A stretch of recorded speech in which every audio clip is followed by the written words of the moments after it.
Les enlèvements d'enfants sont des événements traumatisants qui bouleversent non seulement les familles, mais aussi les communautés et le monde entier. C'est un cauchemar que personne ne devrait avoir à endurer.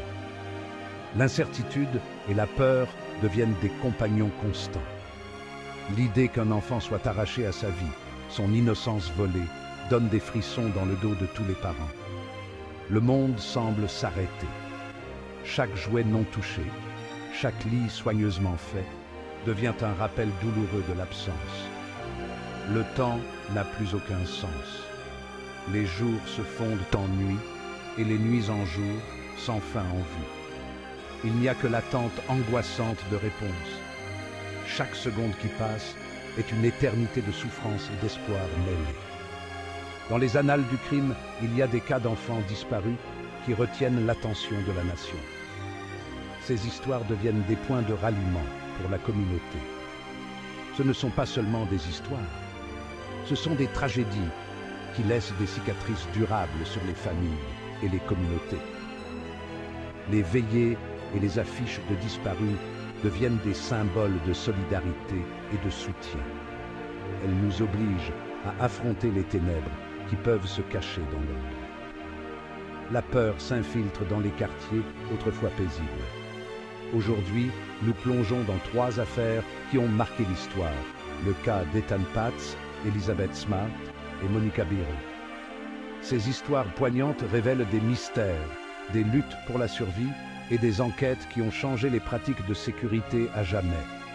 Ces enfants, chacun avec sa propre histoire unique, sont devenus des symboles de la vulnérabilité de l'innocence.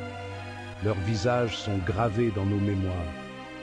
Leurs enlèvements ont envoyé des ondes de choc à travers le pays, laissant derrière eux une traînée de chagrin et un sentiment de peur accru.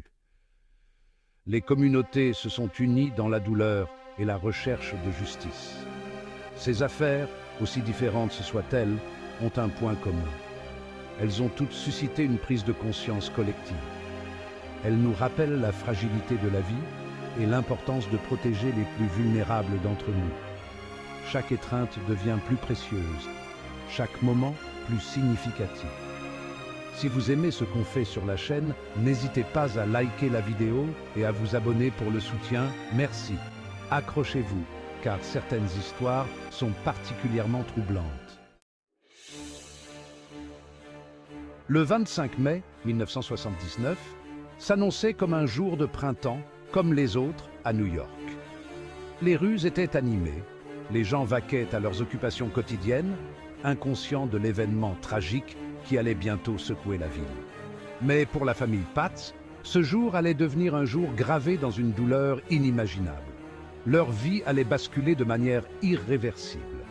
Ethan Patz, 6 ans, avec son sourire contagieux et ses yeux bleus brillants, est parti seul pour l'arrêt de bus scolaire pour la première fois. C'était un moment de fierté pour lui, un rite de passage pour tout enfant. C'était une courte promenade, à peine 2 pâtés de maison. Un trajet que beaucoup d'enfants de son âge faisaient sans souci. Il n'y est jamais arrivé. La réalité de sa disparition a frappé la famille comme un coup de tonnerre. La disparition d'Ethan Patz a provoqué une onde de choc dans la ville et au-delà. Les gens ont commencé à se demander comment un enfant pouvait disparaître en plein jour. C'était une époque où l'expression « danger des étrangers » ne faisait pas encore partie du vocabulaire courant. Les enfants jouaient librement dans les rues, sans crainte. Le visage d'Ethan, figé dans le temps sur les affiches de personnes disparues, est devenu un rappel obsédant de la vulnérabilité des enfants. Chaque coin de rue semblait porter son image. L'enquête sur la disparition d'Ethan a été massive et acharnée. Les autorités ont mobilisé toutes leurs ressources pour le retrouver. La police a ratissé la ville suivant chaque piste, chaque rumeur. Les espoirs étaient élevés, mais les résultats se faisaient attendre. Les médias se sont abattus sur la famille Patz, leur chagrin exposé aux yeux du monde entier. Chaque jour apportait une nouvelle vague de reporters et de caméras. Les jours se sont transformés en semaines, les semaines en mois, et toujours, aucun signe d'Ethan. L'attente devenait insupportable. l'affaire Pats a marqué un tournant dans la façon dont les forces de l'ordre et les médias ont traité les affaires d'enfants disparus. Les protocoles ont été révisés, les méthodes améliorées. Le visage d'Ethan a été l'un des premiers à figurer sur les cartons de lait, une pratique qui allait devenir synonyme d'enfants disparus. Cette initiative a sensibilisé le public à la gravité de la situation.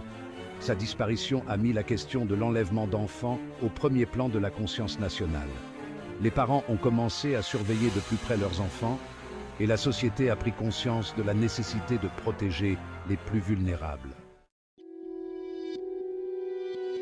Les années qui ont suivi la disparition d'Ethan ont été un mélange tortueux d'espoir et de désespoir pour la famille Pats. Chaque jour était une lutte pour maintenir l'espoir vivant, tout en faisant face à la réalité cruelle de l'incertitude. Ils s'accrochaient à la conviction que leur fils était toujours en vie, tout en étant confrontés à la possibilité qu'ils ne le revoient jamais. Les jours se transformaient en semaines, les semaines en mois et les mois en années, mais leur détermination ne faiblissait pas. Le fait de ne pas savoir était une torture en soi. Chaque coup de téléphone, chaque nouvelle piste apportait une lueur d'espoir, rapidement suivie par la déception. L'enquête sur la disparition d'Ethan s'est poursuivie, mais elle a été entravée par des impasses et des fausses pistes. Les détectives ont travaillé sans relâche, mais les réponses semblaient toujours hors de portée. Un homme du quartier, José Ramos, qui avait des antécédents d'abus sexuels sur des enfants et qui avait été vu avec Ethan le jour de sa disparition, est devenu le principal suspect. Les soupçons se sont intensifiés, mais les preuves tangibles manquaient.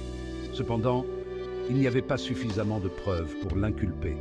La frustration grandissait, tant pour les enquêteurs que pour la famille, qui voyait une fois de plus ses espoirs anéantis. Au fil des ans, la famille Pats est devenue un ardent défenseur des enfants disparus.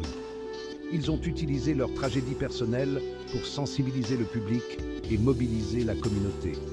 Ils ont travaillé sans relâche pour maintenir l'affaire Ethan sous les feux de la rampe, espérant que quelqu'un, quelque part, détiendrait la clé pour résoudre le mystère de sa disparition.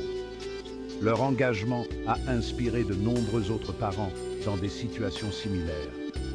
Leur force et leur détermination face à une perte inimaginable ont trouvé un écho auprès des gens à travers le pays.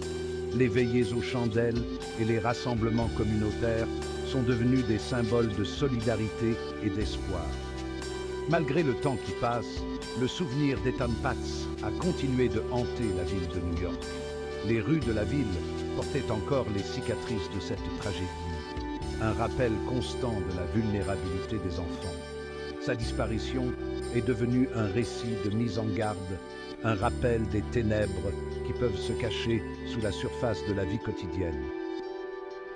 Les parents ont commencé à être plus vigilants, à prendre des précautions supplémentaires pour protéger leurs enfants. C'était une blessure qui refusait de guérir, un rappel constant d'une vie tragiquement écourtée et d'une famille à jamais brisée. Les souvenirs d'Ethan, ses jouets, ses vêtements, tout cela restait comme des échos d'un passé douloureux, marquant à jamais la famille Pats. En 2012, une percée dans l'affaire est venue d'une source inattendue.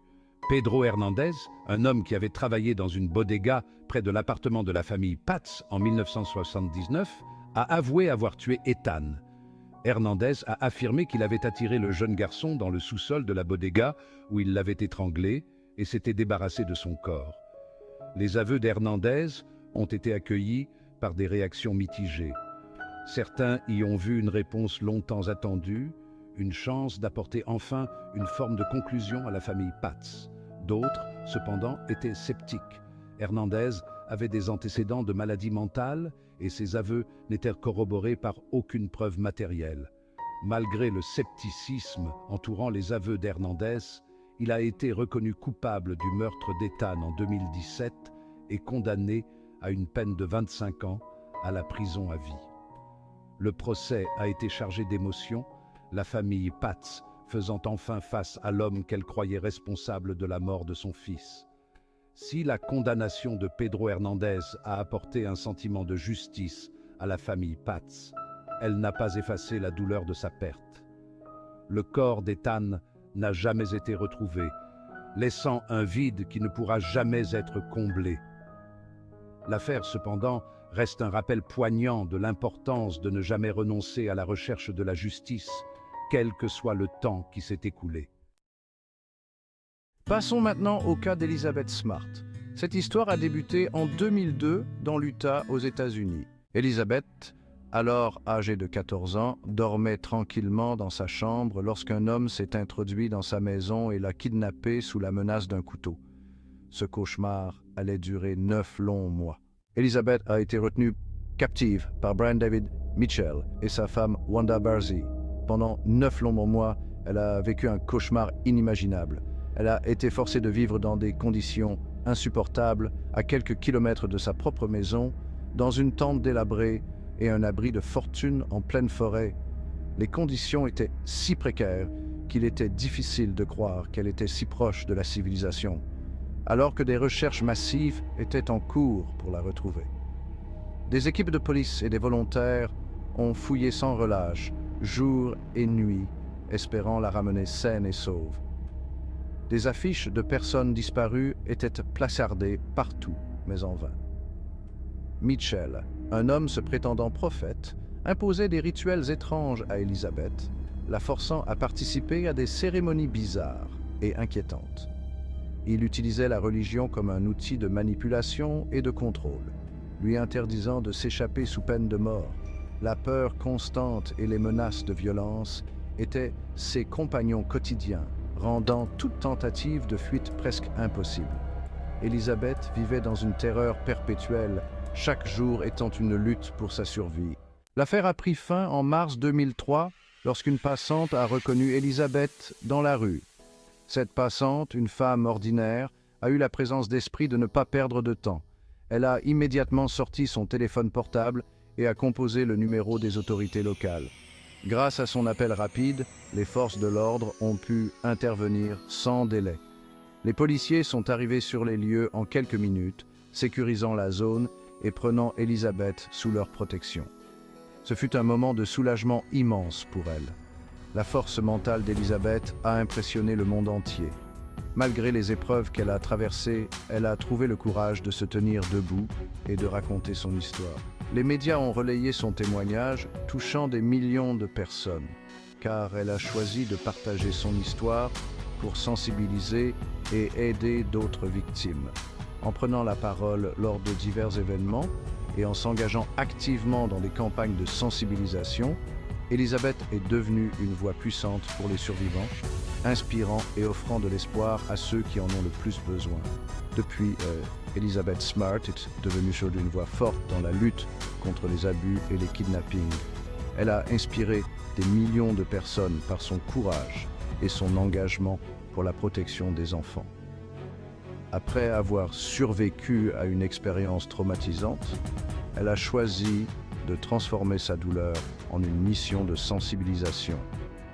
Elizabeth parcourt le monde, partageant son histoire et offrant de l'espoir à ceux qui en ont besoin. Elle travaille également avec diverses organisations pour promouvoir des lois plus strictes et des mesures de sécurité accrues. Son dévouement inébranlable et sa détermination à faire une différence continuent de toucher et de motiver des gens partout. Le troisième cas est celui de Monica Birle, un nom oublié du temps, mais gravé dans la mémoire de ceux qui ont été touchés par son histoire. Une histoire qui a laissé une empreinte indélébile. Jeune américaine, à peine sortie de l'adolescence, Monica était captivée par le charme de Paris. La ville semblait être un rêve devenu réalité pour elle. La ville lumière l'appelait, lui promettant une scène pour ses rêves de danse. Chaque coin de rue, chaque monument, semblait murmurer son nom. Elle s'imaginait virevoltant dans les nuits parisiennes, le rythme de la ville comme bande sonore. Les lumières scintillantes de la ville ajoutaient une magie à ses pas. Laissant derrière elle la familiarité de l'Amérique, Monica a embrassé l'esprit bohème de Montmartre. C'était un monde nouveau, plein de promesses et de mystères. Elle a trouvé refuge dans ses rues pavées, ses cafés animés et sa promesse de liberté artistique. Chaque jour était une nouvelle aventure, chaque nuit une nouvelle histoire. Les journées étaient consacrées au studio de danse, à perfectionner son art, à se perdre dans la musique et le mouvement. Les nuits perdues dans les rires et la camaraderie d'autres rêveurs. Ensemble, ils partagèrent des rêves, des espoirs et des souvenirs. La vie, pendant un bref instant, était une valse gracieuse. Une danse où chaque pas était une célébration de la liberté et de la jeunesse.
L'enquête, entravée par des obstacles bureaucratiques et un manque de pistes concrètes, est au point mort. Monica, semble-t-il, avait tout simplement cessé d'exister. Ses proches, s'accrochant à un espoir déclinant, ont refusé de laisser son souvenir s'effacer. Ils ont distribué des tracts, contacté les médias et poursuivi sans relâche chaque murmure, chaque rumeur. Les années ont passé. L'affaire s'est refroidie. La police parisienne, débordée par une ville pleine de secrets, s'est concentrée sur des disparitions plus récentes.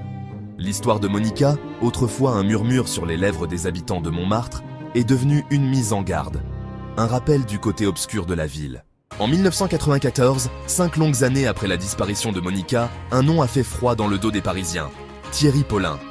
Jeune homme apparemment banal, Paulin a été démasqué comme un tueur en série, s'attaquant aux femmes âgées de la ville. Son mode opératoire, l'étranglement, alimenté par un puissant cocktail de rage et de cupidité. Alors que l'enquête sur les crimes de Paulin s'approfondissait, une réalisation effrayante a émergé. Parmi les babioles et les effets personnels récupérés dans son appartement sordide se trouvait un collier. Un collier qui appartenait à Monica Birl. La vérité, enfouie sous des années de silence et de désespoir, a finalement fait surface. Monica était devenue une autre victime du monstre qui hantait la nuit parisienne. La révélation du sort de Monica a provoqué une onde de choc à Paris et au-delà. Les Parisiens, habitués à la beauté et à la romance de leur ville, ont été confrontés à une réalité sombre et troublante. Elle a apporté un semblant de conclusion, bien que déchirante, à ses proches. La douleur de sa perte était palpable, mais il y avait aussi un sentiment de soulagement que la vérité soit enfin connue. Pourtant, elle a également révélé une défaillance systémique, un trou béant dans le tissu de la justice. Les enquêteurs, souvent surmenés et sous pression, ont dû faire face à leurs propres limites. Monica, une étrangère dans un pays étranger, était devenue invisible, sa disparition facilement écartée. Les rues de Montmartre, autrefois pleines de vie, semblaient maintenant porter le poids de son absence. Ces 3 histoires montrent les différentes façons dont les familles, les forces de l'ordre, et parfois même des inconnus, jouent un rôle crucial dans la résolution de ces disparitions. Ces affaires tragiques ont aussi ouvert les yeux du monde entier sur la vulnérabilité des enfants et des jeunes.